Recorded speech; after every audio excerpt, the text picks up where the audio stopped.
आधुनिक भारत के इतिहास में अगर किसी एक महान देशभक्त, स्वातंत्र्य वीर, प्रबुद्ध चिंतक, कवि, इतिहासकार और नेता के चरित्र की सुनियोजित चारित्रिक हत्या की गई तो वह विनायक दामोदर सावरकर थे। कांग्रेसियों और वामपंथियों ने झूठे प्रचार से उनके धवल व्यक्तित्व को मलिन करने के प्रयास किए, लेकिन इतिहास में एक विचित्र शक्ति होती है। वह कभी न कभी सत्य को उधेड़ कर सामने रख देता है। हम में से अधिकांश लोग इस सत्य से परिचित नहीं हैं कि स्कूल के दिनों में ही सावरकर की देशभक्ति और बड़ी प्रतिभा का परिचय मिलने लगता है। वह 13-14 वर्ष की आयु में ही बहुत अध्ययन कर चुके थे। इसी आयु में उन्होंने एक लंबा लेख लिखा था, जिसे स्कूल के अध्यापक ने प्रतिष्ठित समाचार पत्र नासिक वैभव में भेजने को कहा। समाचार पत्र के संपादक यह जानकर अवाक थे कि लेख 13 वर्ष के लड़के का लिखा हुआ है। वह लेख 2 खंडों में प्रकाशित हुआ था। स्कूल के दिनों में ही विनायक दामोदर सावरकर समान आयु के लड़कों को संगठित कर युद्ध में प्रवीण होने का पाठ पढ़ाते थे। उन्हें शस्त्रास्त्र के सहारे अंग्रेजों से लोहा लेने की शिक्षा दी जाती थी। सावरकर ने 18 वर्ष की आयु में नासिक में आयोजित रानी विक्टोरिया की मृत्यु की शोक सभा का यह कहकर विरोध किया था कि वह शत्रु देश की रानी थीं, उसकी शोक सभा हम क्यों आयोजित करें। सावरकर ने एडवर्ड अष्टम के राज्याभिषेक समारोह का उत्सव मनाने वालों की भर्त्सना की थी। उन्होंने कहा था कि गुलामी का उत्सव मत मनाओ। विदेशी वस्त्रों की होली जलाने का पहला कार्य सावरकर ने ही किया था। पूना में 7 अक्टूबर 1905 को यह होली जलाई गई थी। उनके इस कार्य की प्रशंसा बाल गंगाधर तिलक ने भी की थी। बाद में गांधी और उनके अनुयायियों ने विदेशी वस्त्रों की होली जलाई थी। विदेशी वस्त्रों की होली जलाने के लिए सावरकर को पूना के फर्ग्यूसन कॉलेज से निकाल दिया गया था। वह अपने समय के अत्यंत मेधावी छात्र थे, तथापि उनकी पढ़ाई रोकी गई और उन पर 10 रुपए का जुर्माना लगाया गया। सावरकर ने इंग्लैंड जाकर वकालत की पढ़ाई की। ब्रिटेन की ग्रेज इन की परीक्षा पास करने के बाद उन्होंने ब्रिटेन की राजसत्ता के प्रति वफादारी की शपथ नहीं ली थी, जिस कारण उन्हें वकील की उपाधि नहीं मिली। एक तरह से सावरकर की पूरी पढ़ाई को स्कूली स्तर पर लाकर छोड़ दिया गया था। सावरकर ने पहली बार 1857 के स्वतंत्रता संग्राम को गदर कहे जाने के षड्यंत्र से मुक्त किया था। उन्होंने बड़ी कठिनाई और बड़े खतरों का सामना करते हुए तब 1857 का स्वातंत्र्य समर नामक पुस्तक लिखी थी। पुस्तक के छपने से पहले ही इस पर ब्रिटेन की संसद ने प्रतिबंध लगा दिया था। 1857 का स्वातंत्र्य समर विदेशों में प्रकाशित हुआ। भारत में महान स्वतंत्रता सेनानी भगत सिंह ने इसे छपवाया था। भारतीय क्रांतिकारियों के लिए यह पुस्तक पवित्र धर्म ग्रंथ से कम नहीं थी। सावरकर पहले ऐसे क्रांतिकारी थे जिन्हें अंग्रेजों ने 2 आजीवन कारावास की सजा सुनाई थी। विनायक दामोदर सावरकर ने अपने बड़े भाई गणेश सावरकर के साथ सेल्यूलर जेल की सजा काटी थी। सावरकर के इंग्लैंड जाने और आजीवन कारावास भोगने तक के 12-13 वर्षों के कालखंड में उन पर विपत्तियों का पहाड़ टूटा। उनके 4 वर्ष के बच्चे की मृत्यु हो गई। बड़े भाई की संतानें मर गईं। उनकी आदरणीय माता समान भाभी के प्राण छूट गए। पूरा घर विकट आर्थिक तंगियों से जूझता रहा, जबकि वे एक धनवान पिता के पुत्र थे। सावरकर उस जेल में लगभग 10.5 वर्ष रहे। अनगिन यातनाएं झेली। बैल की तरह कोल्हू चला चला कर रोज 30-35 पाउंड तेल निकाला। उन्हें बेड़ियों में जकड़ कर रखा जाता था। वह जेल की एकाकी काल कोठरी में बंद कर दिए जाते थे, जहां महीनों तक किसी और कैदी का चेहरा तक नहीं दिखाई देता था। उन्हें पशुओं से भी खराब भोजन दिया जाता था। सावरकर के साथ सेल्यूलर जेल में बंद सभी राजनीतिक कैदियों को पहले रिहा कर दिया गया था, जबकि उन्हें सबसे बाद में छोड़ा गया। सेल्यूलर जेल की यातनाएं ऐसी थीं कि कई क्रांतिकारियों ने उनके रहते रहते ही आत्महत्या कर ली थी। सावरकर ने सेल्यूलर जेल के राक्षस जैसे जेलर बैरी से निरंतर संघर्ष किया। सभी क्रांतिकारियों कैदियों को हड़ताल के लिए प्रेरित किया। उनके ही कठोर संघर्षों और यातनाओं का परिणाम यह हुआ कि सावरकर के वहां रहते ही जेल सुधार शुरू हो गए थे।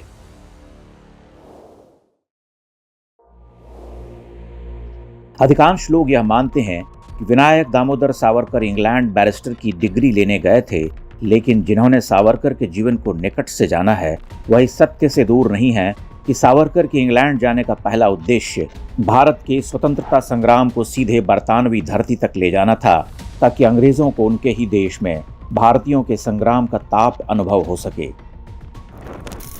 इंग्लैंड में उन्होंने श्याम जी कृष्ण वर्मा, मैडम बीकाजी कामा, सरदार सिंह राणा, मदन लाल ढींगरा, वीवीएस अय्यर, निरंजन पाल, वीरेंद्रनाथ चट्टोपाध्याय, लाला हरदयाल, एमपीटी आचार्य और अन्य महान क्रांतिकारियों के साथ मिलकर दमनकारी अंग्रेजों की राजनीतिक हत्याओं के लिए बम, पिस्तौल और बम मैनुअल की खरीद और तस्करी जैसे कई क्रांतिकारी कृत्यों को अंजाम दिया।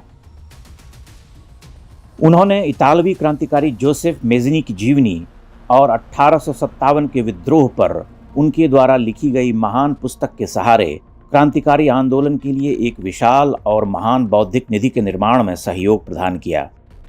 वास्तव में यह सावरकर ही थे जिन्होंने सबसे पहले the first war of Indian independence के मुहावरे को गढ़ा और ब्रिटिश अभिलेखागार में उपलब्ध दस्तावेजों के भारतीय दृष्टिकोण से व्यापक शोध के बाद फिर से लिखा। वामपंथियों ने सावरकर को अंग्रेजी जासूस कहा था। यह बात सरासर गलत, निराधार और उनके विराट व्यक्तित्व के लिए अपमानजनक है। सच तो यह है कि सावरकर की गतिविधियों से अंग्रेज इतना डर गए थे कि उन्होंने उन्हें डी श्रेणी यानी खतरनाक अपराधी के रूप में वर्गीकृत किया था। अंग्रेज उन्हें हर कीमत पर भारत लाना चाहते थे और इसके लिए उन्होंने पूरी शक्ति लगा दी। यहाँ तक कि हेग में स्थित अंतर्राष्ट्रीय न्यायालय में फ्रांस के विरुद्ध मुकदमा भी लड़ा ताकि वे सावरकर को पकड़ सकें। अंग्रेज सफल रहे। सावरकर को बिना ज्यूरी या अपील की सुविधा के एक दोषपूर्ण न्यायिक प्रक्रिया के बाद दोहरा आजीवन कारावास दिया गया और अंडमान की कुख्यात सेल्यूलर जेल में 50 साल के लिए भेज दिया गया। अंडमान जेल में सावरकर और कई अन्य राजनीतिक कैदियों के साथ किए गए अमानवीय और बर्बर अत्याचार तो अब ऐतिहासिक रिकॉर्ड में अंकित हो ही चुके हैं। सावरकर द्वारा जिस क्षमादान की मांग की गई थी और जो उनके खिलाफ दुष्प्रचार करने के लिए अक्सर प्रयुक्त होता है, वैसी याचिकाएं उस दौरान के सभी राजनीतिक कैदियों के लिए उपलब्ध एक सामान्य व्यवहार था। इसका उपयोग करने वालों में बारिन घोष और शचींद्रनाथ सान्याल भी थे। सावरकर अपनी याचिकाओं के द्वारा एक तरह से अन्य कैदियों के लिए एक प्रवक्ता के रूप में भी काम कर रहे थे और उनमें से कई याचिकाओं में सभी के लिए एक सामान्य माफी मांगने के बारे में लिखा गया था। सावरकर का साक्षात्कार करने वाले ब्रिटिश अधिकारी सर रेजिनाल्ड क्रेडॉक ने कहा था कि सावरकर ने जो कुछ भी किया उसके लिए उन्हें किसी प्रकार का खेद या पश्चाताप नहीं है।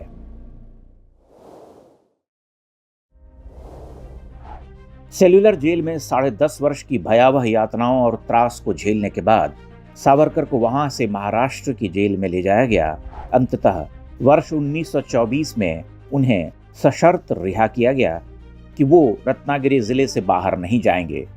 राजनीति के आंदोलनों आदि में भाग लेने से भी रोक दिया गया।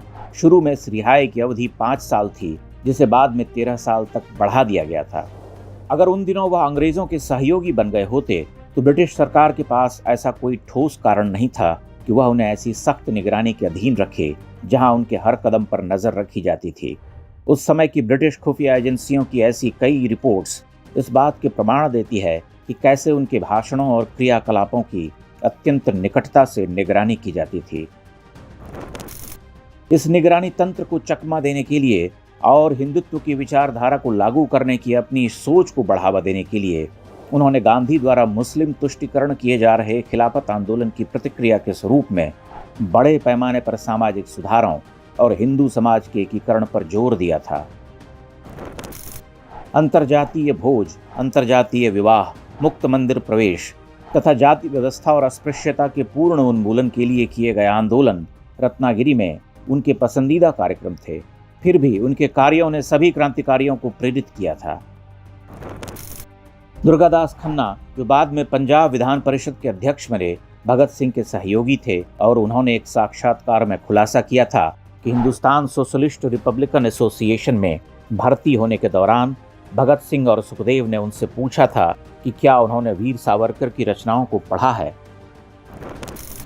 1857 पर सावरकर की लिखी गई पुस्तक के दूसरे संस्करण का प्रकाशन भगत सिंह ने तो कराया ही, दशकों बाद नेताजी सुभाष चंद्र बोस और रास बिहारी बोस ने इसका जापानी संस्करण भी छपवाया।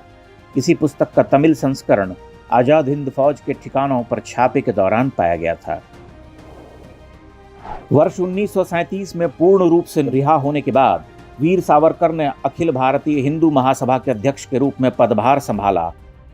एक ओर उन्होंने कांग्रेस की मुस्लिम तुष्टीकरण की नीति का विरोध किया, दूसरी ओर मोहम्मद अली जिन्ना और मुस्लिम लीग की विभाजनकारी राजनीति को भी चुनौती दी। सावरकर का कहना था कि एक हिंदू राष्ट्र की अवधारणा किसी भी तरह से एक ऐसे सामान्य भारतीय राष्ट्र से असंगत नहीं है जिसमें सभी संप्रदाय और वर्ग, नस्ल और धर्म, जाति और पंथ, हिंदू, मुस्लिम, ईसाई, एंग्लो इंडियन एक होकर सौहार्दपूर्ण ढंग से पूर्ण समानता की शर्तों पर एक साथ एक राजनीतिक राज्य के रूप में संगठित हो सकें। हम अपने गैर हिंदू देशवासियों के मन मस्तिष्क में उपजे इस प्रकार के किसी भी संदेह की छाया से भी छुटकारा पाना चाहते हैं कि इस देश में अल्पसंख्यकों को उनकी संस्कृति, धर्म और भाषा के संबंध में वैध अधिकारों की स्पष्ट गारंटी नहीं दी जाएगी। यह एक अत्यंत गलत धारणा है कि सावरकर ने उस दो राष्ट्र सिद्धांत का प्रचार किया था जो जिन्ना के द्वारा की जा रही इस तरह की मांग की प्रतिच्छाया थी।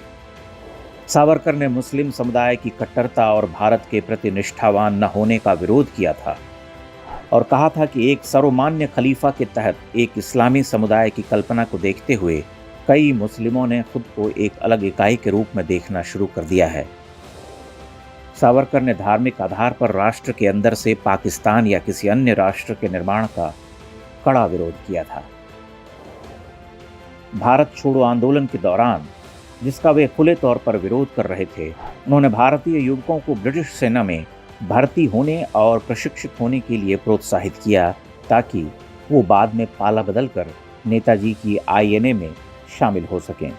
इसी रणनीति का परिणाम 1946 के नौसेना विद्रोह के रूप में सामने आया, जो भारत से अंग्रेजों की विदाई का वास्तविक कारण बना। यह देश का दुर्भाग्य है कि स्वतंत्रता का सारा श्रेय गांधी और उनके कृपा पात्रों तक ही सीमित रहा। सावरकर को कलंकित करने में उन्होंने कोई कसर नहीं छोड़ी। फिर भी सत्य खुलकर सामने आ ही गया। सावरकर की विचारधारा आज देश की मुख्य धारा है, जबकि गांधी के नाम पर जो पाखंड गढ़ा गया था वह अपने अस्तित्व के सबसे बड़े संकट से गुजर रहा है।